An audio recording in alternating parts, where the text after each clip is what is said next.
Welcome to 7 news Telugu. బులెటిన్ల ముందుగా headlines. Jonnagiri gold mining project ప్రారంభం. బంగారం శుద్ధి కర్మాగారాన్ని ప్రారంభించిన సీఎం చంద్రబాబు.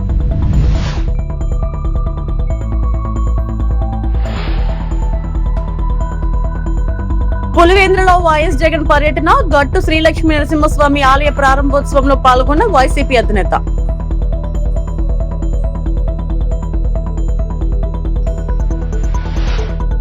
అవనిగడ్డలో జిల్లా పరిషత్ పాఠశాల నూతన భవనం ప్రారంభం చేసిన మంత్రి నారా లోకేష్.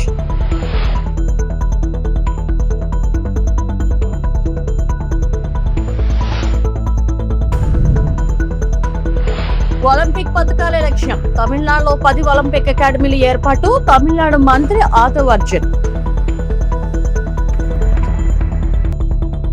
కర్నూలు జిల్లా తుగ్గలి మండలం జొన్నగిరిలో బంగారం గని ప్రాజెక్ట్ ను ముఖ్యమంత్రి నారా చంద్రబాబు నాయుడు ప్రారంభించారు. ఈ సందర్భంగా బంగారం శుద్ధి కర్మాగారాన్ని ప్రారంభించిన సీఎం ప్రాజెక్ట్ 2వ యూనిట్ నిర్మాణానికి శంకుస్థాపన చేశారు. జొన్నగిరిలో బంగారం తవ్వకాల ద్వారా ఈ ప్రాంతానికి మళ్లీ పూర్వ వైభవం తీసుకురావడమే లక్ష్యమని చంద్రబాబు తెలిపారు. ఈ ప్రాజెక్టు ద్వారా స్థానిక యువతకు ఉపాధి అవకాశాలు పెరగడంతో పాటు ప్రాంతీయ అభివృద్ధికి ఊతమిస్తుందని పేర్కొన్నారు. ఈ కార్యక్రమంలో రాష్ట్ర మంత్రులు కోళ్ల రవీంద్ర, నిమ్మల రామనాయుడు, టీజీ భరత్ తదితరులు పాల్గొన్నారు. జొన్నగిరి గోల్డ్ మైనింగ్ ప్రాజెక్టుకు సంబంధించిన మరిన్ని వివరాల కోసం ఈ వీడియోను పూర్తిగా వీక్షించండి.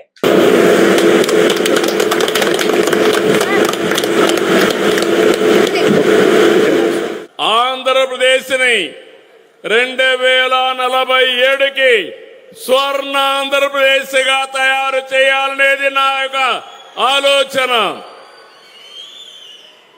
దానికి ప్రారంభం నిన్నటి వరకు జొన్నగిరి, ఈ రోజు నుంచి స్వర్ణగిరి అని మరొకసారి మీ అందరికీ తెలియజేస్తున్నా. ఈ రోజు ఇక్కడే మీరందరూ చెప్పాలి, స్వర్ణగిరిగా నామకరణం చేసుకుందామంటే గట్టిగా మీరందరూ చప్పట్లు కొట్టి చెప్పండి, ఇది స్వర్ణగిరిగా చేసుకుందాం. నేను ఇప్పుడే అడిగాను, నేనేదో చెప్పేసి వెళ్ళిపోవడం కాదు. ఇక్కడ ఒక 8,000 మంది జనాభా ఉన్నారు. ఇక్కడ గోల్డ్ మైన్ వచ్చింది. ఆ గోల్డ్ మైన్ వచ్చిన శుభ సందర్భంలో మీ జీవితాలన్నీ కూడా బాగుపడాలి, బంగారు భవిష్యత్తు ఉండాలనేది నా ఆలోచనని మరొక్కసారి మీ అందరికీ విజ్ఞప్తి చేస్తున్నా. రాయలసీమ రాళ్లసీమ కాదు, ఎడారి కాదు, రాయలసీమని రత్నాల సీమగా తయారు చేస్తానని అనేక సందర్భాల్లో చెప్పాను. అది ఈరోజు ఈ స్వర్ణగిరి గ్రామం నుంచే ప్రారంభం అవుతుంది. ఒకప్పుడు కేజీఎఫ్ ఉంది, కోలార్ గోల్డ్ ఫీల్డ్.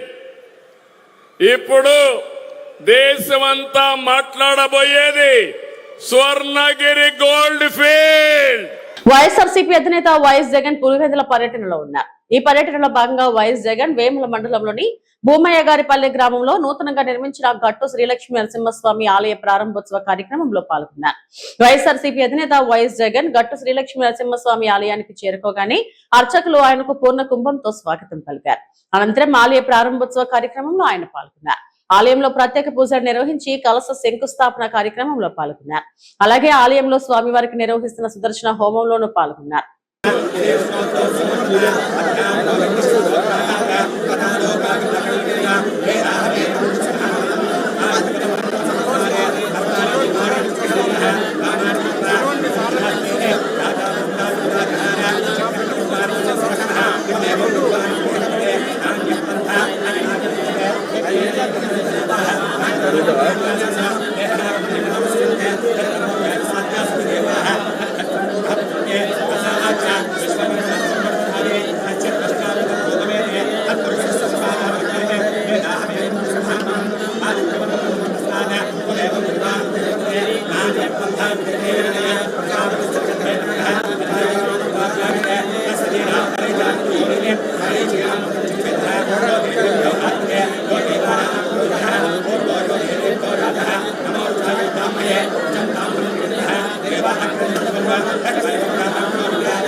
తమిళనాడులో బలమైన క్రీడా విధానం అవసరమని రాష్ట్ర క్రీడా శాఖ మంత్రి తమిళగ వెట్రి కలిగం నాయకుడు ఆదవ్ అర్జున్ పేర్కొన్నారు. భారత్ ఒలింపిక్స్ లో ఆశించిన స్థాయిలో విజయాలు సాధించలేకపోవడానికి స్పష్టమైన క్రీడా దృష్టి విధానం లేకపోవడమే ప్రధాన కారణమని ఆయన అన్నారు. యువతలో పెరుగుతున్న మాదక ద్రవ్యాలు, మద్యం వ్యసనం వంటి సమస్యలను క్రీడలు మరియు సామాజిక సంస్కరణల ద్వారా అధిగమించవచ్చని చెప్పారు. ఇందుకు పాఠశాల స్థాయి నుంచి అవగాహన, క్రీడా ప్రోత్సాహం అవసరమని సూచించారు. 8 నుంచి 18 ఏళ్ల వయసు గల పిల్లలను లక్ష్యంగా చేసుకుని పటిష్టమైన క్రీడా అభివృద్ధి వ్యవస్థను రూపొందించనున్నట్లు ఆయన వెల్లడించారు. గ్రామీణ స్థాయి నుంచి ప్రతిభను గుర్తించి ప్రత్యేక శిక్షణ అందించే కార్యక్రమాలను చేపట్టనున్నట్లు తెలిపారు. అలాగే తమిళనాడు వ్యాప్తంగా 10 ఒలింపిక్ అకాడమీలను ఏర్పాటు చేయనున్నట్లు ప్రకటించారు.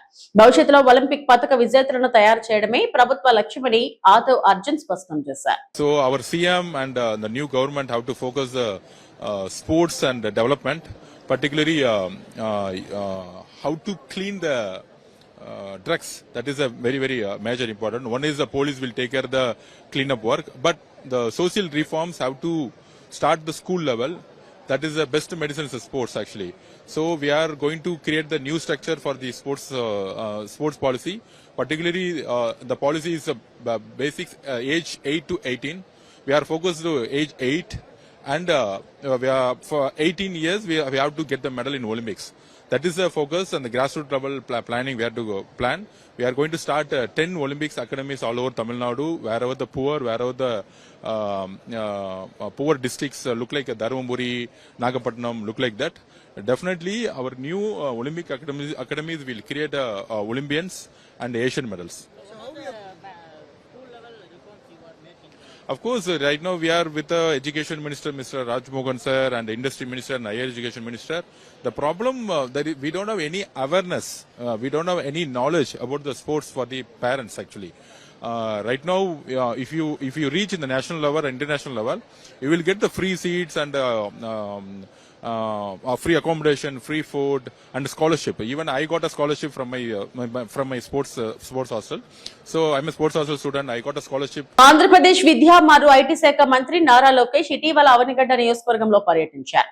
ఈ పర్యటనలో భాగంగా ఆయన స్థానిక జిల్లా పరిషత్ పాఠశాల యొక్క నూతన భవనాన్ని అధికారికంగా ప్రారంభించారు. ప్రభుత్వ పాఠశాలలో మెరుగైన వసతులను కల్పించడం ద్వారా విద్యార్థులకు నాణ్యమైన విద్యను అందించడమే ఈ కార్యక్రమం యొక్క ప్రధాన ఉద్దేశం. నూతనంగా నిర్మించిన తరగతి గదులు మరియు భవన సదుపాయాలు విద్యారంగంలో అభివృద్ధికి తోడ్పడతాయి. ఈ కార్యక్రమం ద్వారా విద్యా మౌలిక సదుపాయాల మెరుగుదలపై ప్రభుత్వం నిబద్ధతను మంత్రి స్పష్టం చేశారు. ఈ విధంగా విద్యాశాఖ ఆధ్వర్యంలో పాఠశాల స్థాయిలోనే ఆధునిక వసతుల కల్పన వేగవంతమైంది. బాగా చదువుతున్నారా? మీరు పాస్ పర్సంటేజ్ ఇంప్రూవ్ చేయాలి, మార్కులు ఇంప్రూవ్ అవ్వాలి, బాగా శ్రద్ధగా చదవాలి. ఈరోజు దాతలు అద్భుతంగా చేశారు చూడు, స్కూలు బాగుంది కదా. మీకోసం చేసాం, మీ భవిష్యత్తు కోసం చేసాం. సో బాగా చదవాలి. స్కూల్ అయిన తర్వాత కూడా ఇంటికి వెళ్ళినప్పుడు మీరు ఎక్కువ టైం పెట్టాలి, ఓకేనా? ఇప్పుడు టెక్నాలజీ బాగానే వాడుతున్నారా? బోర్డు అనుకొస్తుందా? బాగున్నారా తల్లి? అడ్మిషన్స్ చూసుకుని టీచర్ల నియామకం కూడా చేస్తున్నాం, ఎక్కడ గ్యాప్ లేకుండా.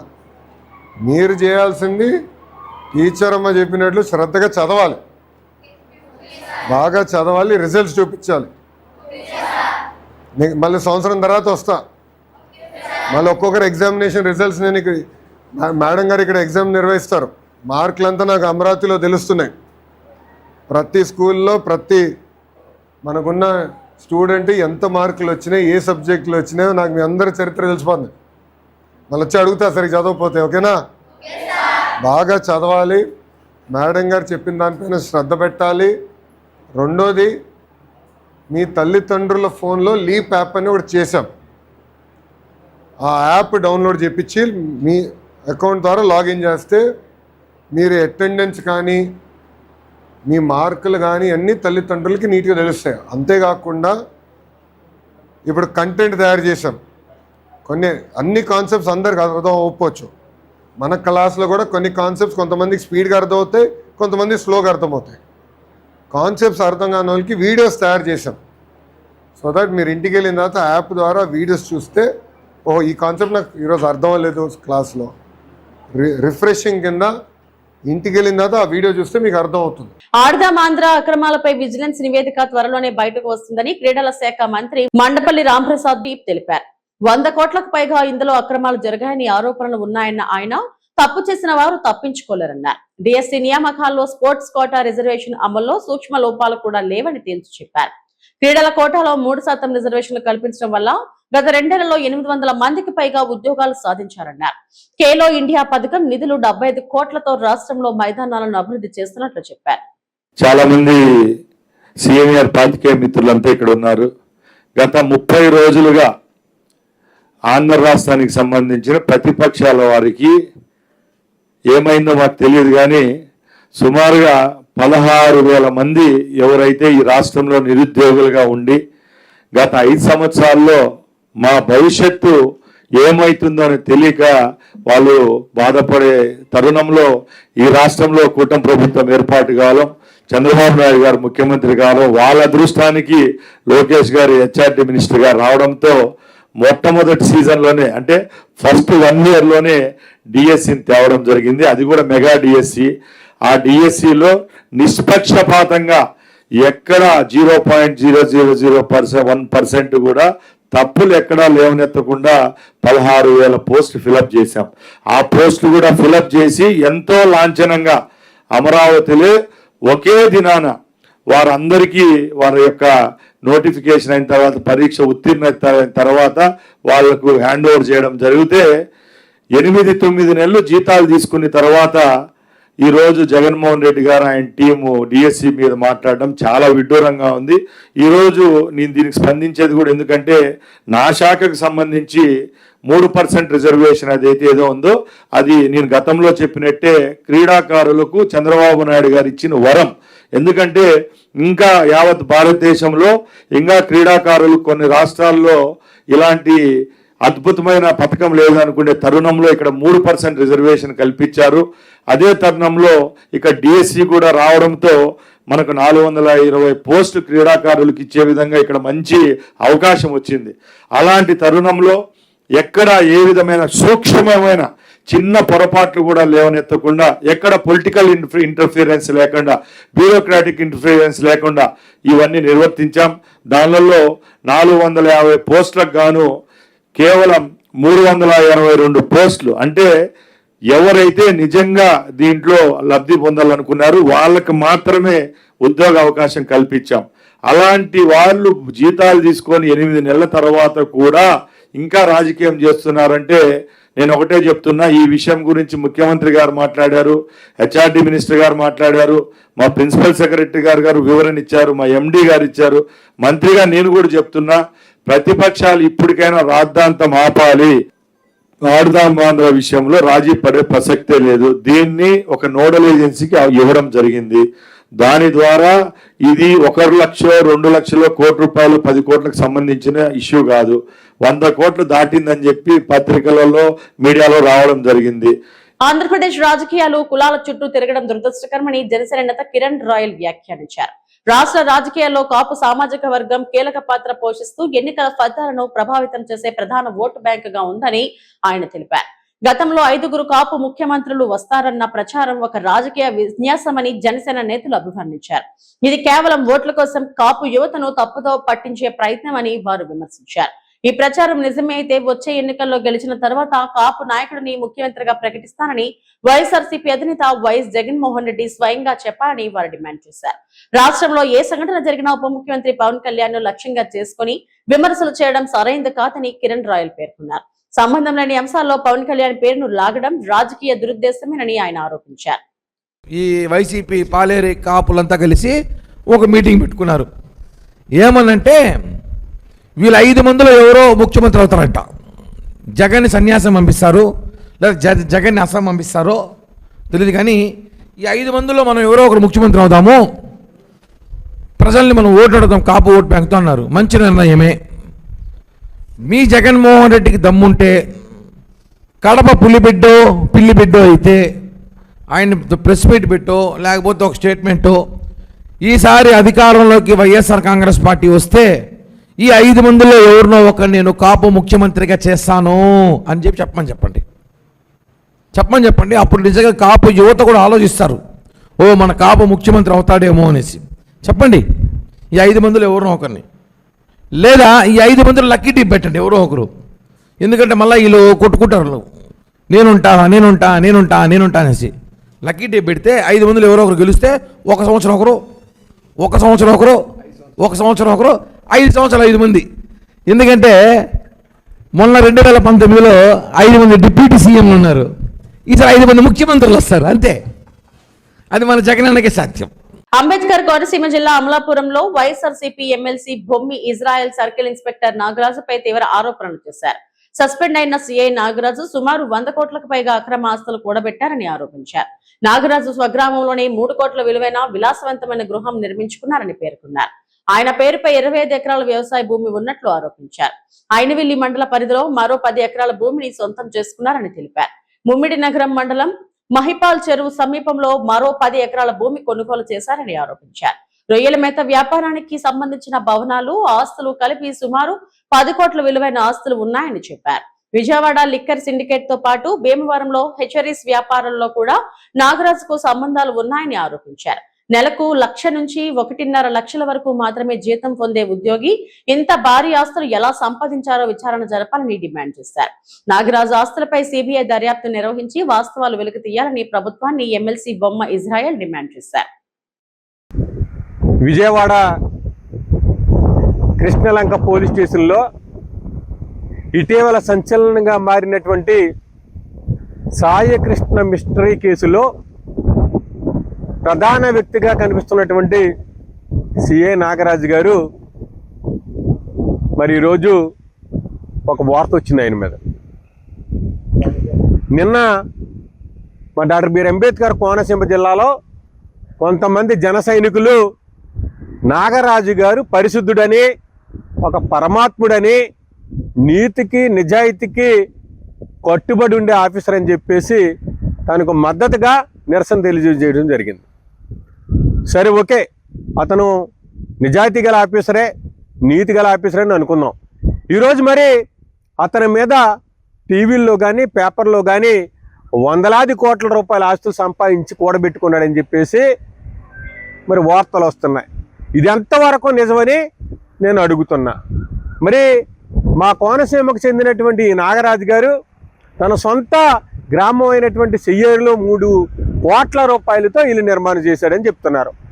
25 ఎకరాల భూమి కొని మరి అక్కడ ఆ గ్రామంలో సాగు చేస్తున్నారని చెప్పి చెప్తున్నారు. అదే సందర్భంలో అనాథరం పక్కన మహిపాల చెరువులో 10 ఎకరాల పొలంలో మరి రొయ్యల మేత కొట్టిపెట్టి వ్యవహారం చేస్తారని చెప్తున్నారు. మరి అదే సందర్భంలో భీమవరంలో రొయ్యల ఎక్స్పోర్ట్ కంపెనీని నిర్వహిస్తున్నాడని కూడా చెప్తున్నారు. విజయవాడ మద్యం సిండికేట్లో ఈయనకు వాటాలు ఉన్నాయని చెప్తున్నారు. ఒంగోలులో మరి ఆక్వా హ్యాచరీ ఉందని కూడా చెప్తున్నారు. అదేవిధంగా అయినవెల్లి నేదునూరులో 12 ఎకరాల పొలంలో మరి ఆక్వా రైతుగా సాగు చేస్తున్నారని చెప్పేసి రొయ్యల చెరువులు చేస్తారని చెప్పి చెప్తున్నాడు. ఇవన్నీ కూడా మేము అడుగుతున్నాం. నెలకొచ్చే జీతం ఎంత? 1,00,000 రూపాయలు ఉంటుంది, 1,50,000 ఉంటుంది పని. మరి ఇన్ని 1,50,000గా జీతం వచ్చి తీసుకునే సిఐ నాగరాజు గారు మరి ఇన్ని కోట్లాది రూపాయలు ఎలాగ గడించాడని చెప్పేసి మేము అడుగుతున్నాం. దీని మీద సిబిఐ ఎంక్వైరీ అయ్యింది పవన్ కళ్యాణ్ గారిని అడుగుతున్నా. ఎందుకు పవన్ కళ్యాణ్ గారిని అడుగుతున్నామంటే, నిన్న కాకినాడలో మాటామంతి కార్యక్రమంలో ఒక మాట మాట్లాడారు పవన్ కళ్యాణ్ గారు. ఎవరో రౌడీ సీట్ని చంపేస్తే ప్రతిదీ నా మీద పెడుతున్నారు ఏంటని చెప్పేసి అడుగుతున్నారు. మరి బాధ్యత గల మంత్రిగా, బాధ్యత గల ఉప ముఖ్యమంత్రిగా మీకు బాధ్యత లేదా పవన్ కళ్యాణ్ గారిని అడుగుతున్నా. మంగళగిరిలోని రాష్ట్ర మహిళా కమిషన్ కార్యాలయంలో వైఎస్ఆర్సీపీ మహిళా నేతలు అధికారికంగా ఫిర్యాదు చేశారు. పార్టీకి చెందిన మహిళా ప్రతినిధులు కమిషన్ ను కలిసి తమ తమ అభ్యంతరాలు సమస్యలను లిఖితపూర్వకంగా సమర్పించారు. ఈ సందర్భంగా మహిళా నేతలు తమ వాదనలను ఆందోళనను కమిషన్ దృష్టికి తీసుకెళ్లారు. ఫిర్యాదును స్వీకరించిన మహిళా కమిషన్ తదుపరి చర్యలపై పరిశీలన చేపట్టనున్నట్లు సమాచారం. రాజకీయ ప్రాధాన్యత సంతరించుకున్న ఈ అంశం రాష్ట్ర రాజకీయాల్లో చర్చనీయాంశంగా మారింది. ఈ ఫిర్యాదు వెనుక ఉన్న కారణాలు ఏమిటి, మహిళా నేతలు చేసిన ఆరోపణలు ఏమిటి, కమిషన్ ఎలాంటి చర్యలు తీసుకోనుంది, పూర్తి వివరాలు ఈ వీడియోలో తెలుసుకుందాం. ఎలా ఉందంటే ఎన్నికల ముందు యువగళం అన్నారు మన నారా లోకేష్ గారు, ఇప్పుడు మాత్రం మౌనగళం పాటిస్తున్నారు. ఆ రోజున ఆడబిడ్డలకి అండగా ఈ అన్న ఉంటాడు అంటూ మాట్లాడారు. మరి ఈ రోజున అదే అన్న ఎక్కడికి వెళ్ళిపోయారు? క్రికెట్ స్టేడియంలో చప్పట్లు కొడుతూ తిరుగుతున్నారా? మేము అధికారంలో ఉన్నప్పుడు ప్రతిరోజు ప్రెస్ మీట్లు పెట్టిన మీరు ఈరోజు సెల్ఫీ మీట్లు తప్ప ఏం పెట్టట్లేదు లోకేష్ గారు. మీరు చేతిలో పట్టుకుని చూపిస్తారు కదా రెడ్ బుక్, అందులో కేవలం వైఎస్ఆర్ కాంగ్రెస్ పార్టీ నాయకుల పేర్లే ఉంటాయా, లేకపోతే రాష్ట్రంలో మహిళలపై అత్యాచారాలు చేసిన, మహిళల్ని అసభ్యంగా మాట్లాడిన వాళ్ళ పేర్లు కూడా రాస్తూ ఉంటారా?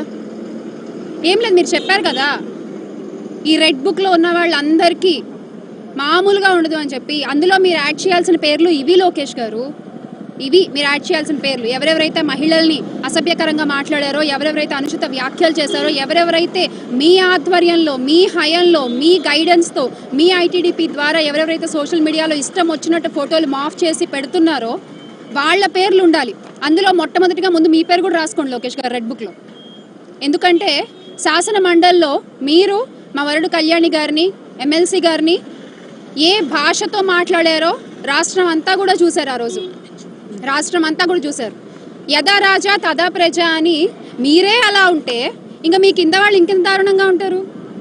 తప్పులేదు, ఈ రోజున ఇన్ని అఘాయిత్యాలు జరుగుతున్నాయి కూటమి పాలనలో మహిళల మీద అంటే ఎలాంటి తప్పు లేదు, ఎందుకంటే పాలిచ్చే వాళ్ళే అలా ఉన్నారు. తెలంగాణ రక్షణ సేన నిర్వహించిన మహిళా సాధికారత సదస్సులో పాల్గొన్న కవిత మహిళల ఆర్థిక స్వావలంబన కోసం కృషి చేస్తున్న వారిని అభినందించారు. ముఖ్యంగా మహిళల పారిశ్రామిక అభివృద్ధికి కృషి చేస్తున్న ఝాన్సీ రెడ్డి సేవలను ప్రశంసించారు. సమాజంలో ఇప్పటికే మహిళలు లింగ వివక్ష, వృత్తిపరమైన అడ్డంకులు, కుటుంబ బాధ్యతల కారణంగా అనేక సవాళ్లను ఎదుర్కొంటున్నారని ఆమె అన్నారు. కేవలం ప్రభుత్వాలు ఉత్తర్వులు జారీ చేయడం వల్లే మాత్రమే మార్పు రాదని, కుటుంబాలు మరియు సమాజం తమ ఆలోచన విధానాన్ని మార్చుకున్నప్పుడే నిజమైన మహిళా సాధికారత సాధ్యమవుతుందని స్పష్టం చేశారు. యువతలు సోషల్ మీడియాలో ప్రభావానికి లోను కాకుండా తమ ప్రతిభను, ఆత్మవిశ్వాసాన్ని నమ్ముకొని ముందుకు సాగాలని కవిత పిలుపునిచ్చారు. ఈ రాజకీయాలకు అతీతంగా మహిళలందరూ ఏకమై తమ హక్కులు, అవకాశాల కోసం పోరాడాలని ఆమె సూచించారు. ఇవాళ ఒక మంచి ఉన్నతమైన లక్ష్యంతో ఇండియాలో కూడా ఉన్నటువంటి అనేక మంది మహిళలకు ఒక ఆంటర్ప్రెన్యూర్షిప్ స్కిల్ నేర్పించాలి, మహిళలను వ్యాపారవేత్తలుగా, పారిశ్రామికవేత్తలుగా 10 మందికి ఉద్యోగాలు ఇచ్చేటటువంటి ఒక మహిళా పారిశ్రామికవేత్తలుగా తయారు చేయడానికి ఝాన్సీ అక్క గారు చేస్తున్నటువంటి ఈ ప్రయత్నాన్ని మనస్ఫూర్తిగా ఒక మహిళా ప్రజాప్రతినిధిగా ఉన్నటువంటి నేను, మరి వాళ్ళ ఒక పొలిటికల్ పార్టీ పెట్టినటువంటి నేను మనస్ఫూర్తిగా అభినందిస్తూ ఉన్నాను. ఈ వేదికకు రాజకీయాలతో సంబంధం లేకుండా అన్ని రాష్ట్రాల నుంచి, అన్ని పార్టీల నుంచి మహిళలు ఇక్కడికి వచ్చారంటేనే దీని యొక్క ఇంపార్టెన్స్ అందరం కూడా అర్థం చేసుకోవాలి. ఎందుకంటే మహిళలు అంటే మనదంతా ఒకటే కులం, మనకు పార్టీలతో సంబంధం లేదు, కులాలతో సంబంధం లేదు, మతాలతో సంబంధం లేదు. నాకు తెలిసి ప్రపంచంలో 2 కులాలు, ఒకటి మగవాళ్ళ కులం, ఒకటి ఆడవాళ్ళ కులం. ఆడవాళ్ళ కోసం మనం ఖచ్చితంగా మనం చేసే పని చేయాల్సిందే. ఇంతకుముందు మేడం జడ్జి గారు రజనీ గారితో నేను మాట్లాడుతూ ఉంటే అన్ని విమెనే చేయాలా, విమెన్ చేస్తేనే అవుతుందా అంటే కాదు. డెఫినెట్గా గవర్నమెంట్స్ హెల్ప్ చేయాలి, ఫ్యామిలీస్ హెల్ప్ చేయాలి, సొసైటీ కూడా హెల్ప్ చేయాలి. ఒక గవర్నమెంట్ ఆర్డర్ రేపు పొద్దునకి తెచ్చుకోవచ్చు, ఏమని ప్రతి జాబ్లో, ప్రతి ఆఫీస్లో 50% మహిళలు ఉండాలని ఒక గవర్నమెంట్ ఆర్డర్ తేవచ్చు. కానీ అంత మాత్రాన అంతమంది మహిళలు వచ్చి ఆ జాబ్లో చేరుతారా అంటే దానికి గ్యారంటీ లేదు. చేరడానికి ఇంట్లో వాళ్ళు సహకరిస్తారంటే గ్యారంటీ లేదు. తిరుమల శ్రీవారిని పలువురు సినీ ప్రముఖులు దర్శించుకున్నారు. బుధవారం ఏపీ ప్రారంభ విరామ దర్శన సమయంలో నటి హన్సిక, నటులు శ్రీ విష్ణు, శ్రీనాథ్, గాయని ఎంఎం శ్రీరేఖ వేరువేరుగా స్వామివారి సేవలో పాల్గొన్నారు. దర్శనం అనంతరం ప్రముఖులకు పండితులు ఆశీర్వచనం చేసి స్వామివారి తీర్థ ప్రసాదాలు అందజేశారు.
ఇవి ఇప్పటివరకు నా బులెటిన్ అప్డేట్స్. నమస్తే.